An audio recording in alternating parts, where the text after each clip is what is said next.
Hello, welcome to Presume Technologies. I'm Venkat. This is part 28, Structures in C Sharp. In this session, we'll learn about structs. In part 19 of this video series, we had an introduction to classes, and we have learned that a class can have private fields, public properties, constructors, methods. Just like classes, a struct can also have all of these. Let's look at an example. To create a class, for example, if I want to create a customer class, I use the class keyword. Let's say I want to create a customer structure, then I use a struct keyword and create that customer structure. And then we know that a class can have private fields. Similarly, a structure can also have private fields. Let's say in this example, our customer structure is going to have a private integer field and a private name field, string field. So private int underscore ID and private string underscore name. Okay, and to encapsulate these fields, a class can have properties. Similarly, a structure can also have properties. So to create a property for ID private field, how do we do that? We create a public property. Since ID is an integer field, the property needs to be an integer, and the name of the property may be ID. And then a get accessor, which will just return this dot underscore ID, and we need to have a set accessor as well, which will set the value for ID field. So this underscore ID is equal to value.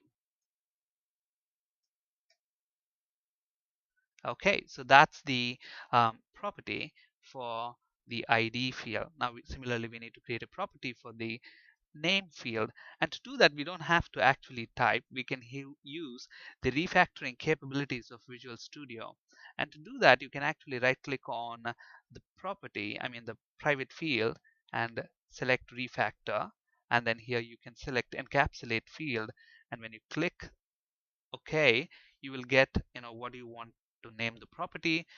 It's intelligent enough to give it the same name as that of your field with a capital N, and when you click OK, that's going to give you a preview of how your property is going to look like. So your property is going to look like, has not generated, it's going to generate that for us. So apply, and it has generated that property for us. So this property implements this field, and this property encapsulates this field. Okay, so our structure now has got private fields and public properties. So a class can also have a constructor to initialize the class fields. Similarly, a structure also can have a constructor to initialize this structure fields. Okay, so and we know that a class constructor will have the same name as that of a class. Okay, similarly, a structure constructor will have the same name as that of the structure.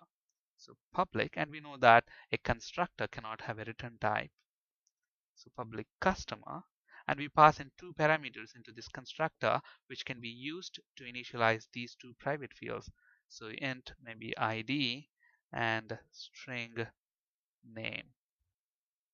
So we use those two parameters to initialize the private fields of the structure. So this dot underscore ID is equal to ID, the parameter that is coming in, and similarly this dot underscore name is equal to the name parameter that's coming into our constructor.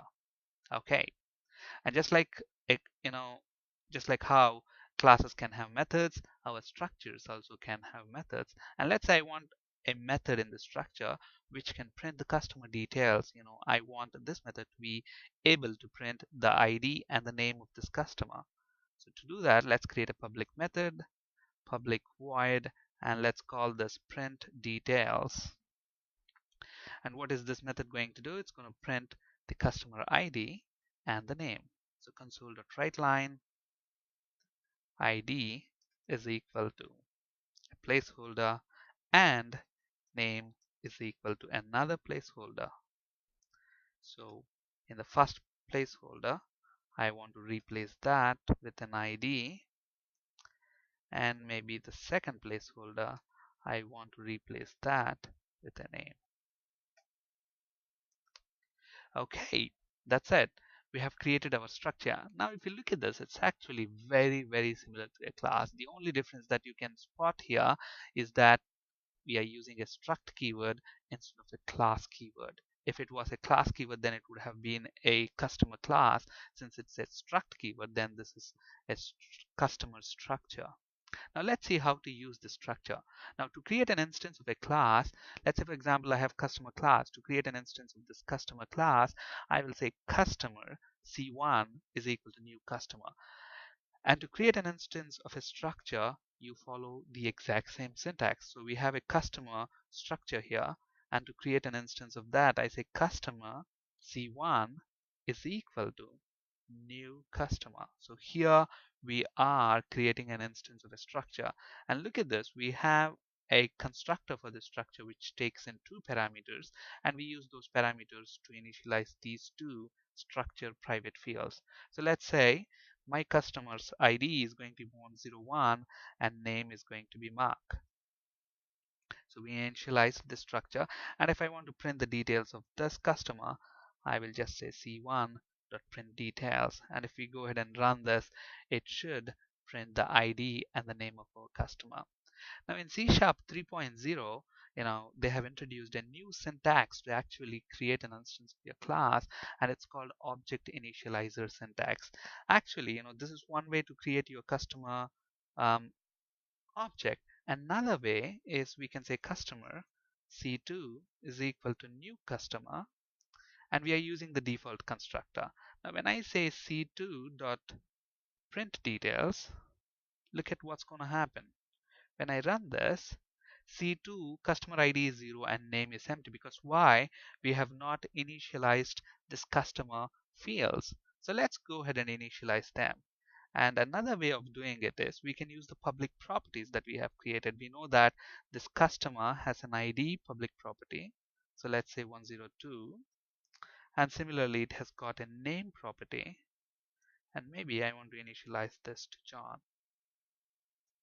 Now if we go ahead and run this program, what's going to happen is it's going to print the ID and the name of the second customer as well. What's the difference between these two instantiations? Here we are using that constructor and passing in these two parameters directly into that constructor. And here what we are doing, we are actually using the default constructor, and we are using the properties of the structure to initialize those fields. Okay, and then we are printing the details. Now instead of having so much, you have to create an object, and then again you have to say c2.id, c2.name. What you can do is you can use the object initializer syntax. Okay, so let's create another customer object. Customer c3 is equal to new customer, and a semicolon there, and then you can say id is equal to maybe 103 and name is equal to maybe Rob. Okay, you see that this is much less typing rather than creating the object and then using the object dot. You can use this shorthand notation. This is called the object initializer syntax, which has got introduced in C# 3.0. And then as usual, if you want to print the details of third customer, you can say c3.print details. So now we have three customers. Okay, so that's it. So object initializer syntax introduced in C# 3.0 can be used to initialize either a structure or a class. So you can use this object initializer syntax to initialize classes as well.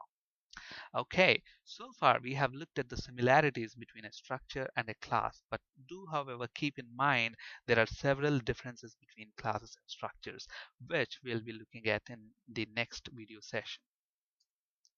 Now, if you look at this example, it's exactly similar to what we have written, okay, but the left one is actually a class, a customer class, and then the right one, it's a customer structure. Now, if you look at the code on the left and compare the left to the right, the only difference that you'll spot is that here you're using the class keyword on the left hand side, and on the right hand side you are using the struct keyword. Other than that, the code is exactly similar. Okay, but however, as I told you, there are several differences. It's very important to know the differences between structure and classes, which we'll be looking at in our next video session. That's it for today. Thank you for listening. Have a great day.